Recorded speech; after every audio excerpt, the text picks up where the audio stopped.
बताओ क्या परेशानी है। वहाँ मेरे भाई को भूत ने घेर लिया। कहाँ पर है वो? उधर है उधर। तुम यहीं रहो, वहाँ खतरा हो सकता है। ठीक है बाबा। यज्ञ करो। हरिओम हरिओम हरिओम हरिओम।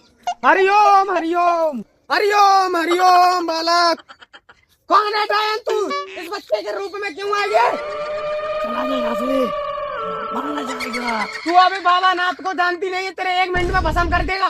कौन है तू?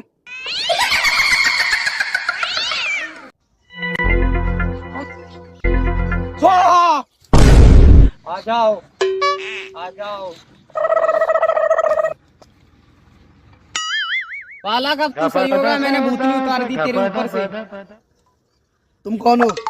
मैं बाबा हूँ, बाबा नाथ देवनाथ। मैंने इतनी मेहनत से उसको अपने ऊपर लिया, उसने उतार दिया। तेरी बहन का बाबा काटू तेरी का।